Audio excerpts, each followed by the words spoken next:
yang dijanjikan oleh Allah Subhanahu wa taala kepada orang-orang yang ikhlas untuk menuntut ilmu, insya-Allah. Amin ya rabbal alamin.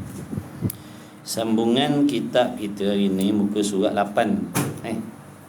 Muka surat 8 kitab Bismillahirrahmanirrahim. Muka surat 8. Perenggan berapa bang? Sabda Nabi tu baru habis sambungan itu. Bismillahirrahmanirrahim. Misbahul Munir, muka surat 8. Qala al-muallifu rahimahullahu ta'ala wa nafa'ana wa iyyakum bi'ulumihi wa bi'ulumi masyayikhina amin ya rabbal alamin. Sabda Nabi sallallahu alaihi wa alihi wasallam di dalam hadis yang sahih, Buniyal Islamu ala khamsin, syahadati an la ilaha illallah wa anna Muhammadar Rasulullah wa iqamis salati wa ita'iz zakati wa sawmi ramadana wa hajjil baiti man istata'a ilaihi sabila. Artinya terjemahan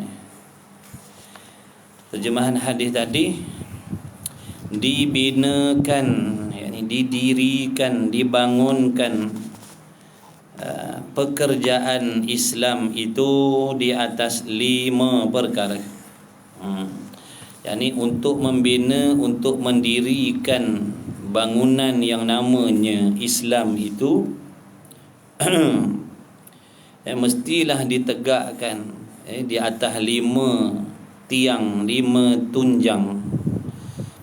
Yang pertama, menyaksikan tiada Tuhan melainkan Allah Ta'ala.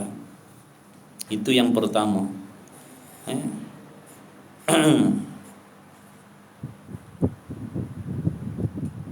Menyaksikan tiada Tuhan melainkan Allah, yakni Allah saja Tuhan. Bagaimana kita nak membezakan yang Tuhan dan yang bukan Tuhan? Kalau kita tidak mengenal Tuhan, bagaimana nak membezakan Tuhan dengan yang bukan Tuhan? Kalau kita tidak mengenal Tuhan, bagaimana kita nak membezakan zat Tuhan dengan zat yang selain daripada Tuhan? Macam mana kita nak membezakan sifat Tuhan dengan sifat yang selain daripada Tuhan? Macam mana kita nak membezakan perbuatan Tuhan dengan perbuatan yang selain daripada Tuhan? Dengan sebab itu, wajiblah bagi diri kita mengenal Tuhan tu, memahami siapa Tuhan, mengetahui apakah sifat-sifat yang ketentuan bagi Tuhan, dan apa pula sifat-sifat yang mustahil bagi Tuhan, supaya kita tidak tersilap meletakkan sifat makhluk pada Tuhan. Jadi bagaimana kita nak membezakan sifat Tuhan dan yang bukan sifat Tuhan kalau kita tak belajar? Kalau kita tak belajar, macam mana kita nak membezakan yang Tuhan dan yang bukan Tuhan? Kalau kita tak belajar, tak tahu, bolehkah kita nak membezakan, oh yang ni sifat Tuhan, oh yang ni bukan, yang ni perbuatan Tuhan, yang ni bukan? Macam mana nak bezakan kalau kita tak ada ilmu? Macam mana kita nak membezakan huruf ha, kha dan jim? Macam mana nak beza kalau kita tak tahu, tak kenal kha macam mana, tak kenal ha macam mana, tak kenal jim macam mana? Macam mana nak beza? Orang yang boleh beza itu sebab dia dah ada ilmu, dia dah ada pengenalan, dia dah ada pengetahuan, dia dah kenal kha ada titik kat atas dia, jim ada titik kat bawah dia, ha tak ada titik, atas pun tak ada, bawah pun tak ada. Baru boleh beza. Tapi kalau kita sendiri tak kenal jim bagaimana, ha macam mana, kha macam mana, nak beza macam mana? Bila tak boleh nak beza, nanti tukar lah. Ni huruf apa? Huruf M. Ni huruf apa? Saya tahu ni, saya kenal ni. Ini huruf M. Nampak tak tu? Sebab apa boleh bertukar tu? Jawabnya sebab tak tahu. Bila tak tahu, mati-mati kita ingat ni M. Bila belajar baru tahu bukan M. Macam itulah. Sebab itulah disuruh kita ni mengaji, mengenal Tuhan. Membezakan. Bila kita belajar, kita oh ini sifat Allah, yang ni bukan. Yang ni sifat makhluk, yang ni bukan sifat Tuhan. Yang ni zat makhluk, bukan zat Tuhan. Jadi nak tahu tentang Tuhan ni, inilah dia kitab dia, ni dah ilmu dia. Ilmu sifat 20 ni. Ilmu yang nak membahaskan kaedah-kaedah yang ulama' dah buat untuk memudahkan kita, orang awam ni, mempelajari, mengenali apakah sifat Tuhan dan apa pula sifat yang bukan Tuhan, agar dapat kita membezakan. Nampak tak tu? Jadi sifat 20 ni kaedah. Formula-formula, kaedah-kaedah yang ulama buat untuk memudahkan kita orang awam memiliki pegangan dan kepercayaan terhadap Allah seperti yang diajar oleh Nabi Muhammad sallallahu alaihi wasallam. Itu tujuan dia, itu maksud dia. Maksud mengaji sifat 20 ni nak kenal Tuhan supaya boleh membezakan. Bila boleh beza, selamatlah daripada mensyirikkan. Maksud mensyirikkan tu menyamakan. Kenapa boleh menyamakan? Sebab tak tahu, sebab tak kenal. Tu yang boleh diserupakan tu, jadi keliru. Orang yang ada ilmu, dia boleh beza. Dia akan selamat daripada menyamakan. Sebab dia ada ilmu, dia tahu itu bukan Tuhan. Begitu tu bukan perbuatan Tuhan. Itu bukan sifat Tuhan. Ini sifat makhluk. Tu sifat Allah. Nampak tak? Jadi kaedah. Sama macam kaedah ngaji Iqra tu lah. Iqra tu kan kaedah. Apa tujuan ngaji Iqra? Nak memperbetulkan bacaan Quran, supaya boleh baca seperti yang disuruh oleh Rasulullah SAW. Padahal kaedah pengajian Iqra tu ataupun Al-Baghdadi tu ataupun Muqaddam tu tak ada zaman Nabi. Tak pernah lagi lah duk dengar tutup guru syarah, ulama-ulama besar syarah yang Saidina Abu Bakar, Umar, Uthman, Ali ngaji Iqra, ngaji Muqaddam, ngaji kaedah Al-Baghdadi. Tak pernah dengar lagi. Maknanya itu orang panggil kaedah-kaedah yang diada-adakan. Betul? Yang diada-adakan, yang tak ada zaman Nabi. Tak ada zaman Nabi. Jadi jangan kita jadikan alasan benda yang tak ada zaman Nabi itu semuanya bid'ah yang sesat. Benda yang salah. Bid'ah tu dia ada bahagian, ada macam-macam. Ada benda yang dibuat-buat tak ada zaman Nabi, hukumnya wajib. Wajib buat. Ada benda yang tak ada zaman Nabi, dibuat-buat tapi hukumnya harus. Ada benda yang tak ada zaman Nabi tapi dibuat-buat, hukumnya sunat. Ada benda yang tak ada zaman Nabi, dibuat-buat tapi hukumnya haram dan makruh. Jangan kita pukul rata semata-mata tak ada zaman Nabi, semata-mata tidak disuruh oleh Nabi, benda tu dilarang. Jangan macam tu.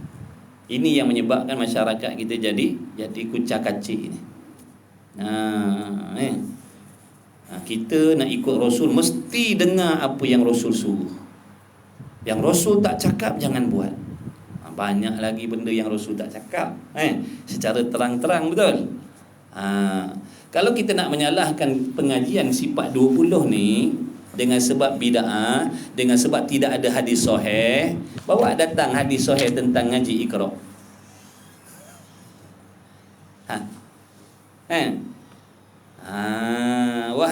Wahai kawan-kawan yang suka meminta dalil-dalil. Mana dalil? Ada hadis tak? Ada hadis tak? Baik. Bak sini hadis ngaji Iqra. Ada? Tak ada. Makna haram. Haram orang ngaji Iqra. Siapa tak ada dalam hadis Nabi yang sahih suruh ngaji Iqra? Ada? Pernah dengar hadis suruh ngaji Iqra? Tak ada kan? Maknanya Nabi tak suruh. Tiba-tiba kita buat pula. Dosa ke tidak? Ni yang orang awam ramai terperangkap ni. Bila dihagah macam tu, kita dah terkebil, lama terima dah. Terima dah. Maknanya tak boleh ngaji Iqra ni bid'ah, haram. Zaman Nabi tak ada, sahabat tak ngaji. Jadi pandai-pandai je ulama akhir zaman ni, pandai-pandai duk reka kaedah ngaji Iqra ni. Tengok dulu apa tujuan, apa matlamat kaedah ngaji Iqra tu, apa faedah dia, apa peranan, apa maksud?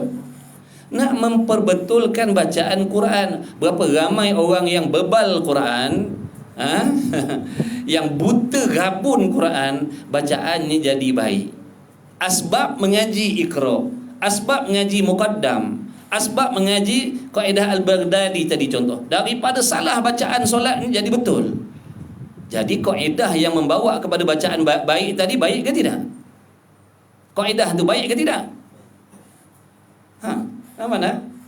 Kalau kita tak nak belajar Iqra, tak nak belajar Iqra, tak nak belajar Muqaddam, tak nak belajar Al-Baghdadi dan sebagainya, membawa kepada bacaan kita tak betul, bertukar huruf, bertukar makhraj yang mengubah erti dan makna Quran yang kita baca dalam solat. Macam mana? Macam mana nak buat? Tak payah belajar, baca dengan salah macam tu. Aku tak nak lah, bacaan aku salah, tapi aku nak mengaji Iqra, takut sebab zaman Nabi tak ada. Lepas tu terus baca salahnya tu. Janganlah bebal sangat. Simpan sikit beban dalam poket. Jangan keluarkan semua, nanti orang tahu. Kadang-kadang kena cakap macam tu. Kadang-kadang kena cakap macam tu. Sebab jenis kepada geng-geng puak-puak yang suka minta mana dalil, mana hadis sahih, mana hadis sahih, mana ayat Quran suruh begini dan begitu. Tak ada tak boleh buat. Banyaklah yang buat dosa maksiat macam tu. Berapa ribu, ratus ribu orang ngaji Iqra tu. Daripada bebal Quran jadi pandai, daripada bacaan niat salah jadi betul. Dah kita nak menyesatkan, membida'ahkan. Nak kata orang ni buat bid'ah, buat benda yang dicela oleh Allah, oleh Rasul, dengan sebab tak ikut hadis sahih macam tu. Jadi jangan luruh bendul sangat. Bendul pun kadang-kadang ada belok juga. Samalah ni. Sifat 20 ni kaedah supaya kita faham tentang akidah. Iqra tadi kaedah supaya pandai baca Quran. Tu usul fiqh tu, ilmu usul fiqh tu yang ulama buat tu supaya faham tentang hukum hakam Allah. Bahaya ni pahaman tu. Sebab tu saya pesan banyak kali, jangan cuba-cuba berjinak-jinak dengan pahaman tu. Dia akan merosakkan kita. Dia akan membuat kita jadi bergaduh.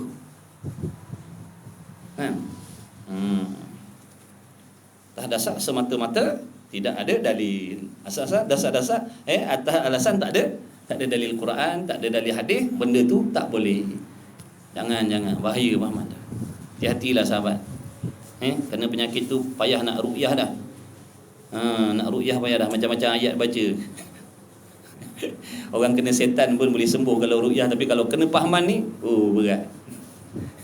Macam-macam ayat baca, dia tak sembuh. Dia tetap kata macam tu. Jadi hati-hatilah. Sekali kata biar kena sampuk dia setan iblis daripada tersampuk dengan pahaman tu. Baik, tu dia hadis Nabi. Iaitu mana nak mendirikan Islam tu tadi, kenalah menegakkan 5 rukun ni. Yang pertamanya mengenal Tuhan, ataupun menyaksikan tiada Tuhan melainkan Allah. Cakapnya mudah, bacanya mudah. Nak menyaksikan yang Allah Ta'ala itu sahaja Tuhan, tidak ada yang lain, kena ada ilmu, kena ada kefahaman. Kalau tidak, bagaimana kita nak menafikan yang selain Allah? Macam mana kita nak menolakkan yang bukan Allah? Nak mengiktikadkan Allah, nak menolak yang bukan Allah. Macam mana kalau kita tidak ada pengenalan? Berapa ramai orang kita yang manggil patung-patung tu sebagai Tuhan? Berapa ramai? Berapa ramai orang-orang kita yang memanggil patung-patung tu Tuhan? Itulah dalilnya tak kenal. Itulah dalilnya tak faham. Kalau faham, dia tidak akan memanggil benda-benda itu Tuhan, kerana tidak ada walau satu pun sifat Tuhan pada berhala-berhala tu. Dipanggil Allah tu Tuhan kerana ada sifat ketuhanan. Tidak boleh dipanggil patung-patung berhala tu Tuhan kerana tidak ada walau satu pun sifat ketuhanan. Ada berapa ramai orang kita yang panggil patung tu berhala tu Tuhan, Tuhan Cina, Tuhan Buddha, Tuhan India, Tuhan ini, Tuhan itu. Oh, kita Tuhan orang Islam lain. Tuhan orang Islam Allah.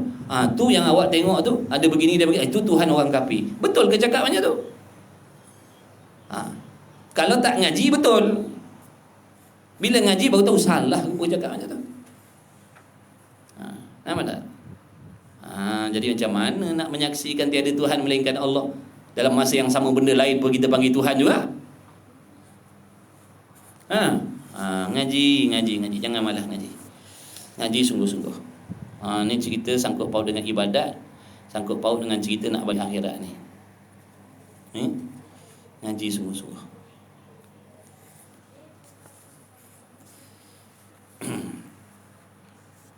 Tu patung, tu berhala, tu makhluk, jangan dipanggil Tuhan.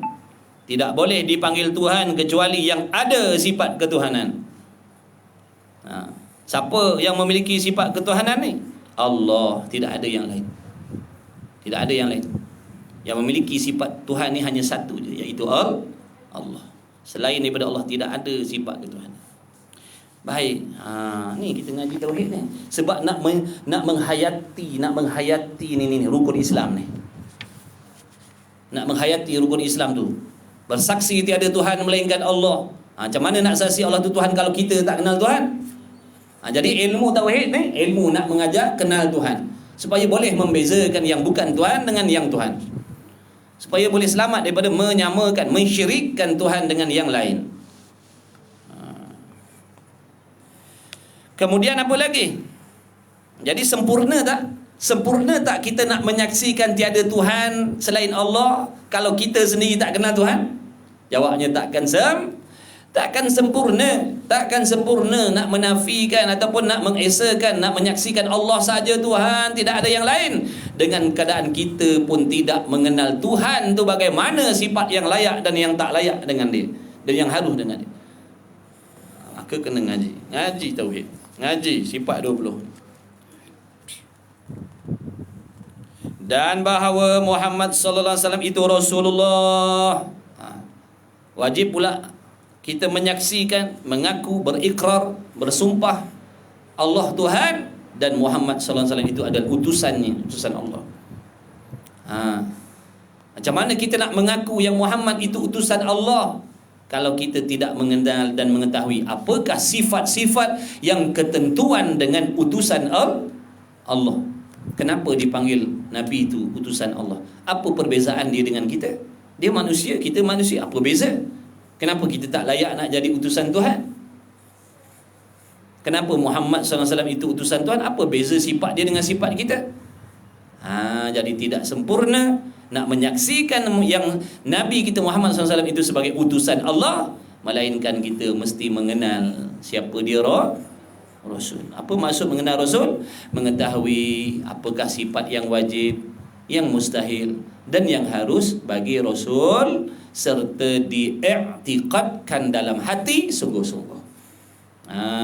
Mengenal Allah dengan maksud mengetahui apakah sifat yang ketentuan dengan Allah, yang wajib bagi Allah, dan apa pula sifat yang mustahil bagi Allah, dan apa pula sifat yang harus bagi Allah, serta diiktikadkan, dijazamkan dalam hati.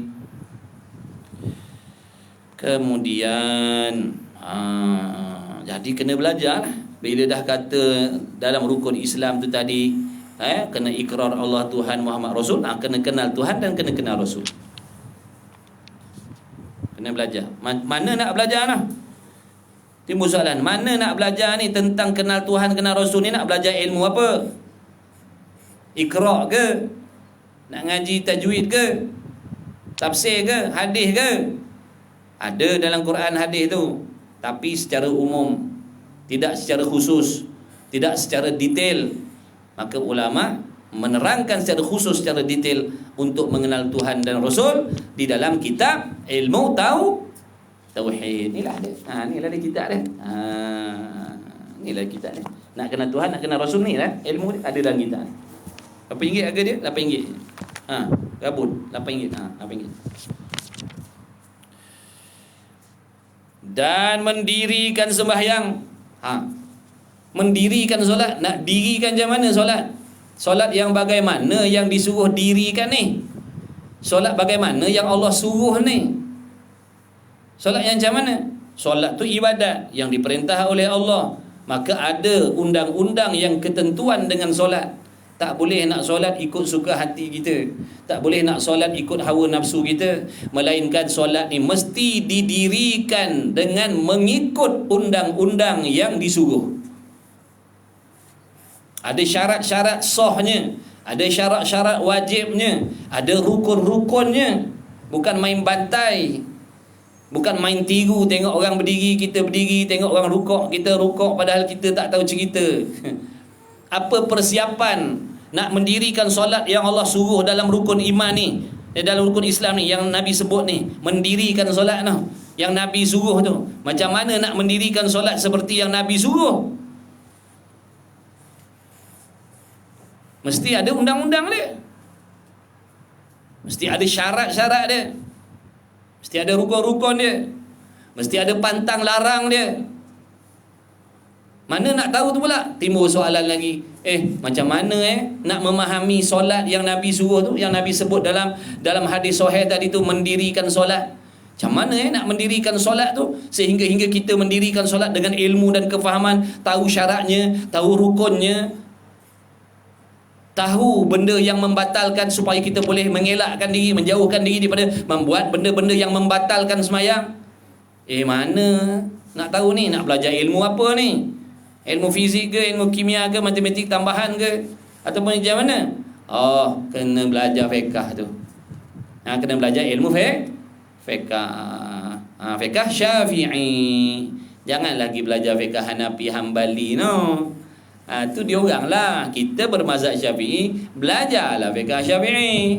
Barulah kita faham cara mendirikan solat yang diajar oleh Al-Imam Syafi'i. Barulah kita tak keliru dengan cara solat orang Hanafi, Hambali, Maliki, faham? Jangan main campur-campur macam rojak. Ambil tu sikit, ambil ni sikit, ambil tu sikit. Mana boleh? Belajar. Bila sebut semayang, dia melibatkan akidah, melibatkan keikhlasan hati, melibatkan bab bersuci, melibatkan bab air, melibatkan bab cuci najis, melibatkan bab cuci pakaian. Semua tu kena belajar.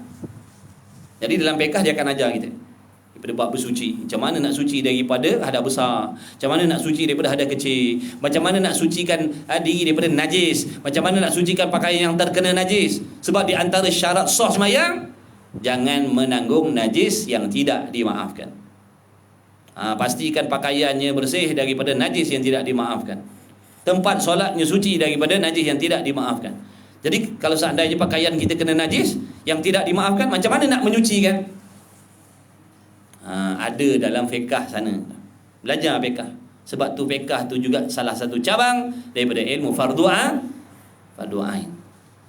Jangan ngaji tauhid je tak ngaji fiqh pula. Dia kena serentak, dia kena selari ni. Fiqh, tauhid, tasawuf. Kemudian dalam solat perlukan keikhlasan. Kena jaga hati daripada ujub, riak, takabur, sum'ah dan sebagainya. Macam mana nak menghasilkan ikhlas tadi dan sifat-sifat keikhlasan dalam hati agar solat kita diterima oleh Allah? Kena ngaji tasawuf pula. Kerana ilmu tasawuf itu berperanan untuk mendidik hati supaya menjadi hati yang ikhlas. Dah lepas daripada solat, bila solat tadi kita dah buat mengikut syarat dan rukun, maka layak dapat pahala. Bila dah dirikan solat mengikut syarat dan rukun, betul keikhlasan hatinya, betul akidahnya, layak dapat pahala. Katalah solat Jumaat dapat 27 darjat. Kemudian jaga-jaga 27 darjat ataupun pahala yang banyak, yang berlipat kali ganda yang Allah bagi, yang Allah berikan terhadap solat berjamaah yang kita buat tadi. Kena ada ilmu supaya pahala tu tadi kekal sampai bila-bila, boleh bawa balik ke mati besok. Kerana Nabi ada bagi tahu, ada perbuatan-perbuatan, ada amalan-amalan yang tertentu yang boleh merosakkan, membinasakan, menjahanamkan pahala ibadat. Maka kena belajar pula. Nak tahu mana? Pun dalam ilmu tasawuf juga. Macam mana nak mengelakkan diri daripada terbatal pahala? Jauhi ujub, jauhi riak, jauhi dengki, jangan mengumpat dan sebagainya. Itu peranan ilmu tasawuf pula. Kena ngaji tasawuf pula. Jadi tadi kena ngaji akidah, kemudian kena ngaji fiqh, kemudian kena ngaji tasawuf, kemudian dalam solat kena baca dengan baik, kena baca dengan betul. Khususnya tentang bacaan-bacaan yang menjadi rukun qauli dalam solat. Macam mana nak betulkan bacaan ni? Kena ngaji tajwid pula. Jadi secara kasarnya berhimpun 4 ilmu tu dalam solat. Macam mana kita kata tak payah mengaji? Macam mana kita kata tak payah nak belajar-belajar? Solat je. Macam mana nak menyempurnakan tadi? Akidah, nak menyempurnakan keikhlasan, nak menyempurnakan syarat-syarat rukun-rukun undang-undang dalam solat. Macam mana nak jaga pahala kalau kita tak ada ilmu? Cerita senang ibadat ni. Sebenarnya susah. Banyak nak kena buat. Banyak nak kena mengaji. Nak kena korban masa dan sebagainya. Baca senang. Rukun Islam, percaya kepada Allah, percaya kepada Rasul, mendirikan solat. Baca. Boleh baca. Bagi acong pun boleh baca. Acong pun boleh baca. Silat-silat yang jauh itu pun acong dia baca. Nak menghayati tu. Jadi seandainya kita solat tetapi tidak mencukupi syarat dan rukun, sesungguhnya kita belum lagi mendirikan solat yang diperintahkan oleh Allah. Belum. Nabi ada sabda, Nabi ada bagi tahu, hendaklah kamu solat seperti mana aku solat. Seperti mana kamu melihat aku solat, dengan makna seperti mana yang kamu tahu, yang kamu faham. Bagaimana cara Nabi solat? Kamu pun kena solat jam tu. Itu solat yang Nabi suruh, itu solat yang Nabi perintah. Contohnya mana? Solat dalam keadaan macam mana Nabi solat? Khusyuknya sempurna. Jadi kita solat tapi hatinya ke laut. Nabi solat dalam keadaan hatinya rasa malu, takut, gerun dengan Allah. Kita solat dalam keadaan hati kita melayang entah ke mana-mana. Nabi solat dalam keadaan hati Nabi bersih daripada penyakit hati, ujub, riak, takabur, sum'ah, dendam. Kita dalam solat bawa segala jenis penyakit hati. Macam mana tu? Maknanya kita belum dapat menyempurnakan solat seperti yang disuruh oleh Allah. Kalau kata nak tiru solat Rasul, kena tirulah zahir dan batin dia. Macam mana kebersihan hati? Macam mana keadaan hati Nabi waktu solat? Adakah dalam hati Nabi ada penyakit, dendam, dengki, ujub, riak, takabur dalam solat? Tak ada. Maka kita kena tiru. Kena pastikan hati kita pun macam tu dalam solat. Ni dah. Dalam hati kita ada dengki, dalam hati kita ada dendam, dalam hati kita ada sangka-sangka jahat dengan orang, dalam hati kita ada tertunggu-tunggu, tercari-cari dosa dan maksiat orang, aib orang. Kita bawa semua tu dalam solat kita. Lepas tu sengih-sengih, konon-konon semayang dah sempurna dah. Sebab tu tak ada perubahan pun pada diri kita walaupun kita solat. Yang mengumpat tetap terus mengumpat, padahal solat tak tinggal. Kenapa tu? Kerana solatnya belum sempurna. Solat belum sempurna. Solat yang sempurna pasti akan dapat faedah seperti yang mana Allah janji. Tercegah daripada perbuatan keji dan mungkar. Zahir dan batinnya akan suci daripada perbuatan keji dan mungkar. Tapi kita solat, cuba kita tengok diri kita. Solat, mengumpat dengan rasa tak berdosa, mengumpat dengan rasa tak bersalah, berdengki dengan rasa tak bersalah. Maknanya belum lagi dapat faedah sembahyang walaupun dah berpuluh tahun sembahyang. Semak balik, tengok balik mana salah silap kita dalam solat. Mudah-mudahan dapat baiki. Itu tujuan belajar lah. Supaya dapat baiki solat kita tu, dapat sempurnakan solat kita tu sehabis-habis sempurnalah. Mudah-mudahan dapat faedahnya. Apa faedah dia tadi? Terselamat, dicegah oleh Allah daripada perbuatan keji dan mungkar. Dengan sendiri dia dah tak nak, dia dah tak mau, dia dah tak seronok, dia dah tak selera nak mengumpat orang. Dia dah rasa berdosa kalau mengumpat orang. Dia rasa takut rosak ibadat kalau mengumpat orang, berdengki dengan orang. Itu faedah solat lah tu. Api kita solat-solat mengumpat makin kuat ni. Makin banyak tahajud, makin kuat dengki dendam. Inna lillahi wa inna ilaihi raji'un. Baca senang tuan-tuan percaya dengan Allah. Mendirikan solat. Kita pun dirilah ikut dan kita. Dirikan ikut dan kita. Rasa-rasa main rasa-rasa soh dah ni. Rasa-rasa betul dah baca ni. Rasa-rasa sempurna dah rukun. Rasa-rasa ni bukan mi goreng, ni bukan nasi goreng nak rasa-rasa. Solat tak boleh rasa. Solat kena faham, dirikan dengan kefahaman. Jangan main rasa-rasa. Rasa-rasa soh dah ni, rasa-rasa betul dah mandi wajib ni, rasa-rasa betul dah ambil wuduk, semua main rasa. Rasa-rasa tak habis-habis. Jangan belajar. Bagi waktu. Wajib bagi waktu untuk belajar fardu ain. Ingat fardu ain ni mudah Ingat fardu ain ni sikit Ramai orang dah berasa diri dia lepas dah fardu ain, sebab tu tak peduli belajar. Dulu belajar dah kat tadika, dulu pra-tadika dia belajar dah fardu ain. Sekolah rendah dulu ada belajar fardu ain. Oi, belajar sikit. Jangan perasan lah. Sekolah dulu memanglah ada belajar agama, tapi berapa minit? Seminggu berapa kali? Yang kita tak datang sekolah berapa kali? Yang baca buku sendiri, faham-faham sendiri berapa banyak? Jangan memada dengan sekolah no. Dua sekolah. Faham? Ini dua sekolah. Jangan sekolah. Dua sekolah. Dua sekolah. Macam air tu, dua sekolah.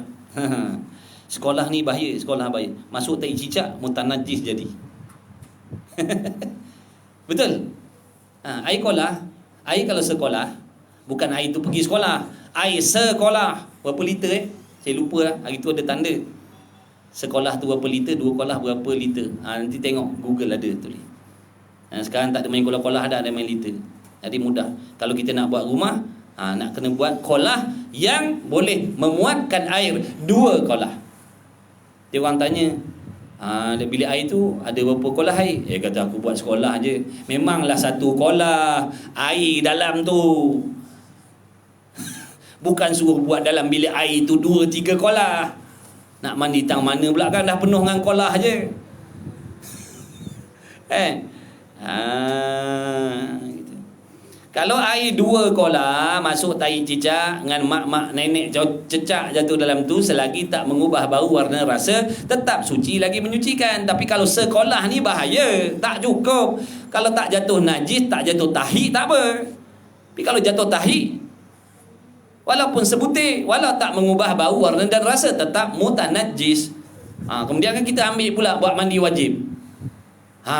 Siap. Dia kata, dah mandi wajib dah, boleh sembahyang. Tak sah lah mandi wajib dengan air mutanajis tadi. Waktu jangan perasan lah dengan ilmu sekolah ni tuan-tuan. Kena 2 kolah ataupun lebih. Kena 2-3 kolah baru selamat. Top up, belajar. Tu cerita pasal solat. Nak uraikan tu rukun Islam tu. Kalau baca mudah-mudah kan kepahaman kita macam dulu juga. Dirikan solat. Dirikanlah ikut suka hati. Kena faham, dirikan solat tu makna dirikan seperti yang Allah suruh, yang Rasul suruh berdasarkan ilmu. Tahu pantang larang. Dalam solat tak boleh begini, dalam solat tak boleh begitu. Kalau buat macam ni makruh, tapi tak batal solat.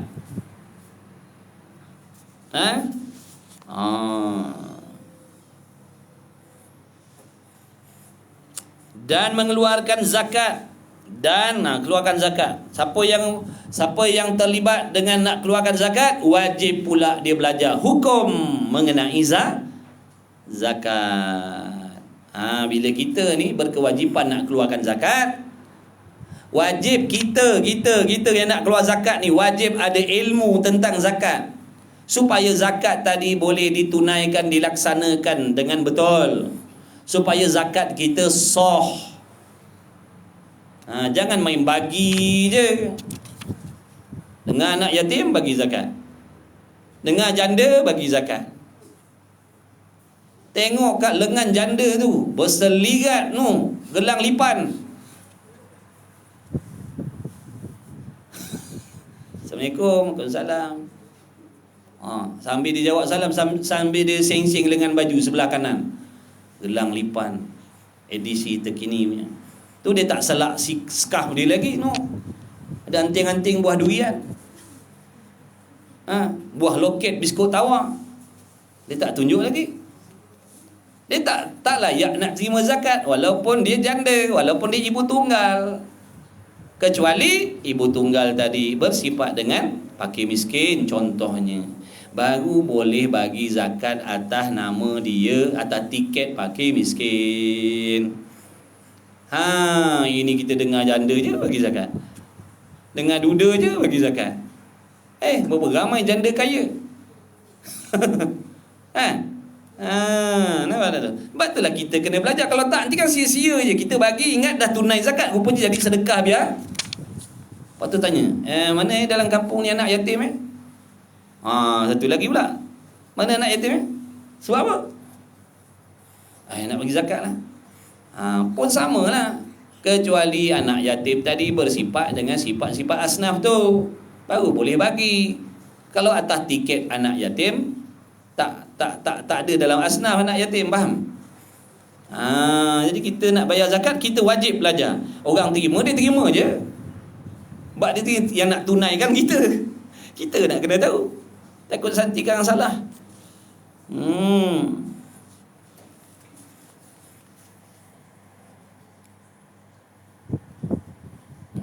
Inilah pentingnya belajar berdoa ini, jangan buat main-main.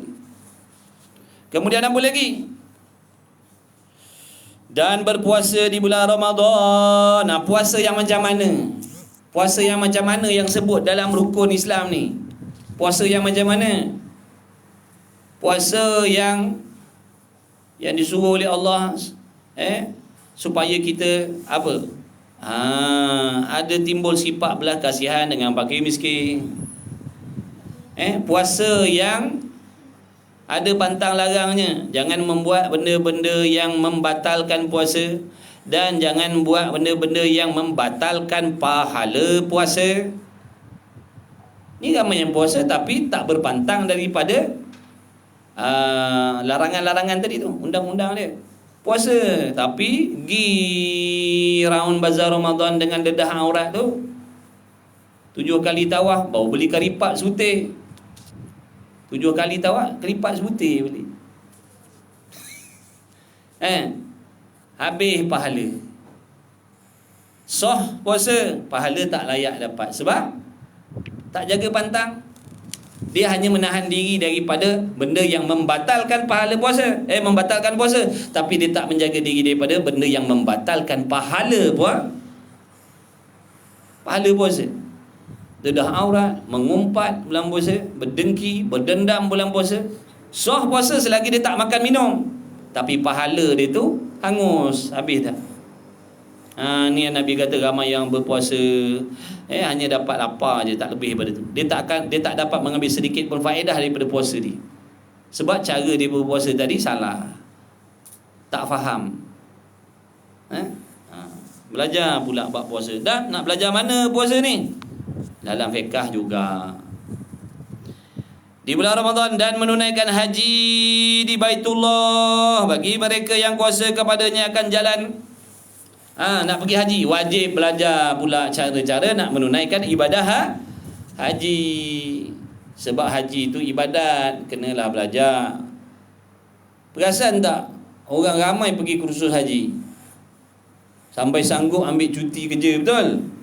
Sebab apa tu? Nak belajar.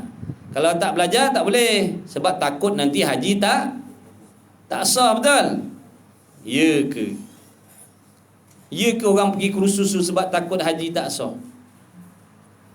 Cuba jawab. Ramai orang pergi kursus haji, ramai orang pergi kursus umrah tu sebab apa? Sebab takut haji tak sah ke ataupun sebab apa? Umrah tak sah. Sebab takut sia-sia keluar duit. Itulah jawapan yang sebenarnya. Sebab takut membazir, dah keluar duit belah ribu, puluh ribu. Kalaulah haji umrah ni tak sah, tak ke rugi duit kita? Ada benda, kalau takut tak sah, ada benda yang lebih besar daripada haji dan umrah, tapi orang tak nak belajar. Berapa ramai orang sanggup nak belajar solat? Ke haji je nak kena sah, solat tak payah. Kenapa sanggup pergi kursus haji takut haji tak sah? Kenapa tak nak belajar solat kalau takut solat tak sah? Betul? Kenapa tak nak belajar ilmu akidah, yang mana akidah ni nombor satu, iman ni nombor satu? Tapi berapa ramai orang tak datang kursus mengaji ni, kursus apa? Akidah. Kursus tu belajar. Kenapa ramai orang tak nak kursus belajar akidah ni? Kenapa? Sebab tak kena bayar. Tak berasa rugi. Kalau akidah sesat tak berasa rugi. Kalau solat tak sah tak berasa rugi. Sebab tak guna duit. Tapi kalau haji umrah guna duit, ini yang membuatkan kita bersungguh nak belajar ni. Oi, kena pergi umrah ni. Kalau tak pergi ni nanti umrah tak sah, rugi lah, duit kita dah keluar belah-belah ribu ni. Sembahyang dah, sembahyang free je. Puasa free je. Akidah free je. Sebab tu kita tak takut rosak. Tak berasa rugi kalau terbatal akidah, terbatal puasa, terbatal solat dengan sebab cara buatnya salah. Kita tak berasa rugi sebab tak melibatkan duit. Betul ke tidak? Cuba tengok berapa ramai jemaah haji, berapa ramai jemaah umrah yang tak belajar fardu ain. Ramai tuan-tuan. Fardu ain tak ngaji, tapi haji umrah pergi belajar sebab melibatkan duit. Tapi tak semualah yang macam tu. Apa pun ibadat kena takut rosak. Apa pun ibadat, tak kira pakai duit tak pakai duit, kita kena takut ibadat ni tak sah. Maka kita kena belajar walaupun tak keluar duit dalam nak menunaikan ibadat tu. Kena belajar supaya ibadat tu sah dan diterima oleh Allah. Ni tu bukti tuan-tuan, tak boleh nak nafi dah. Yang tak solat pun pergi. Yang tak solat pergi haji, pergi kursus. Pergi kursus padahal dia tak solat 5 waktu pun. Kebetulan ada orang saudara ke siapa taja dia pergi haji, dia pun pergi kursus. Takut haji tak sah. Tapi tak solat tak takut pula, tak tinggalkan solat. Tak apa pula. Ni kita nak kena betulkan balik minda kita ni dalam ibadat ni. Betulkan balik. Tak peduli haji ke umrah ke semayang ke akidah ke, belajar. Jangan dengan sebab takutlah nanti tak sah, rugi, duit dah keluar belah ribu tapi haji kita tak sah, rugi, sayang duit. La ilaha illallah. Semayang tak apa, bukan pakai duit. Kalau satu rakaat kena bayar 1,000, boleh jadi ramai datang kursus tu. Kalau akidah ni berbayar 30,000 ke 50,000 baru dipanggil orang beriman, ramai orang belajar tu. Tapi dah kerana iman ni free je lah bagi, buat apa nak belajar? Baikilah. Banyak salah faham kita dalam agama sebenarnya. Tu Itulah sebab ulama pesan belajar supaya buka minda kita. Supaya kita tahu apa tanggungjawab kita. Macam mana cara nak beribadat. Kemudian maka nyatalah daripada apa yang dihuraikan sebelum tadi, bahawasanya orang-orang yang tidak mengerjakan 5 perkara tersebut itu, mereka itu tidak ada asas dan tunjang pada agama Islam, seperti binaan-binaan yang tidak ada asas dan tunjang. Jadi perumpamaannya seperti orang yang nak buat bangunan yang tak ada tiang. Itulah ibaratnya kita sebagai seorang Islam tapi tak mendirikan solat, kalau solat pun solatnya tak sah ataupun solatnya tak sempurna. Puasa dan puasanya, hajinya pun begitu. Menunjukkan apa? Islam yang ada pada dirinya tu tidak didirikan dengan sebenar-benarnya. Tak teguh, tak kuat. Tak teguh, tak kuat. Sebab tiang-tiang tu sendiri pun tak sempurna dah. Contoh solat tiang agama kita kata tiang tu sendiri kena betul. Diri tiang tu sendiri kena betul, kena teguh, kena kuat, barulah menjamin keteguhan bangunan. Kalau tiangnya rapuh, tiangnya lapuk, macam mana nak jaga bangunan ni? Itulah maksudnya kalau solat, sekadar solat asalkan buat je, melepaskan batuk di tangga je, asalkan solat, sah tak peduli. Itulah tadi ibaratnya seperti tiang yang lapuk tadi, tiang yang buruk tadi. Tak mustahil lah kita solat tapi kita merosakkan agama. Apa maksud rosak agama? Apa maksud rosakkan agama? Melakukan maksiat tu rosak agama. Membuat maksiat tu adalah merosakkan agama. Buat maksiat tu rosakkan agama. Kenapa kita yang solat ni tapi rosakkan agama? Sebab tiang dia tadi tu. Tiang dia tadi tidak berkualiti. Tiang itu tadi tangkap muat dia asalkan boleh. Jadi tidak menjamin keteguhan agama tadi. Solat dah tapi buat maksiat seronok je buat maksiat. Tak ada rasa berdosa pun buat maksiat. Baru lepas sembahyang, free hair, tak ada rasa bersalah pun. Baru lepas solat sekejap, keluar surau dedah aurat. Mana faedah solat dia tadi? Solat ni nak mencegah perbuatan maksiat. Tapi kita lepas solat buka tudung macam biasa. Mana faedah solat? Ni yang kata solat asalkan buat tadi. Asalkan buat. Dah. Tak peduli. Sempurna tak sempurna tak peduli. Asalkan aku dah solat dah.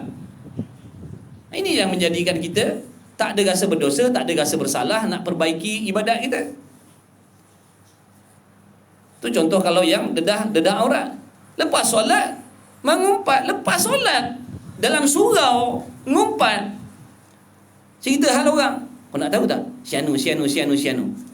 Baru lepas solat, la ilaha illallah. Dia cuit kawan ni. Atau dia cakap tu kawan ni macam tak perasan, dia cuit. Hei, nak tahu? Dia cuit. Hei, kau nak tahu? Jangan main dia kalau cuit tu, ada cerita hot dah tu. Siap. Sianu. Oh. Baru lepas mayang. Sebab tu kena pastikan solat tu betul-betul. Barulah ada kesannya. Nak mengumpat fikir banyak kali. Tak berani tak berani nak mengumpat kan, sia-sia pahala ibadat aku. Nabi dah bagi tahu dah, mengumpat ni jadi asbab pahala ibadat sia-sia. Tama. Barulah kata ada faedah mayang dia. Jadi betulkan solat. Belajar bab solat, ngaji bab solat betul-betul. Fahamkan betul-betul solat tu. Apa pengisian zahir dan batin dalam solat tu. Barulah insya-Allah nanti kita dapat faedah daripada solat. Insya-Allah. Kalau solat kita betul sempurna, berkualiti, insya-Allah lambat cepat kita akan meninggalkan benda-benda keji itu dengan pertolongan Allah. Sebab tu solat ni bukan untuk orang baik. Solat ni untuk sekalian muslimin mukminin. dia seorang pendedah aurat, solat pastikan betul. Pastikan solatnya sempurna dan betul. Insya-Allah dia akan tak seronok dengan perbuatan dia mendedahkan aurat tu tak lama lagi. Tapi kalau solat dia tadi alangkan seperti melepaskan batuk di tangga tadi, dia akan solat dan dia akan terus dedah aurat macam biasa. Sebab apa? Tak ada menimbulkan kesan dalam hati dia. Sebab solat dia tu tak sempurna. Sebab tu pesan solat tu sempurnakan. Pastikan betul-betul menghayati solat tu sebenarnya apa. Bagaimana hati kita waktu dalam solat, syarat rukunnya dah betul ke tidak. Boleh jadi ada silap dalam bab mandi wajib, boleh jadi ada silap waktu nak ambil wuduk, boleh jadi silap waktu nak tutup aurat.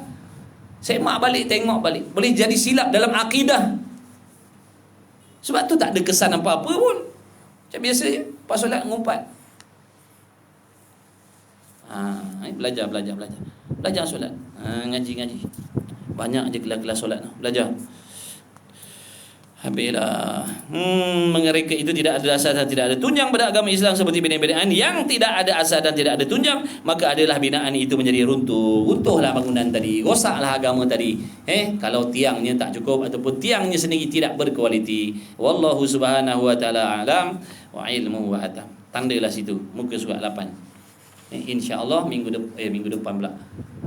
2 minggu lagi kita Muniyatul Musalli pula. Tu cerita kitab solat, tu bab solat. Insya-Allah. Bismillahirrahmanirrahim. Alhamdulillahirabbil alamin. Wassalatu wassalamu ala Rasulillah. Allahumma rabbana fa'na bima 'allamtana, rabbana 'allimna alladhi yanfa'una, rabbana faqih ahlana wa qarabati lana fi dinina ma'al qudri untha wa dhakar. Wa sallallahu ala sayyidina alhamdulillahirabbil alamin. Taqabbalallahu minni wa minkum. Inna wa minkum taqabbal ya karim. Aqimus shalah.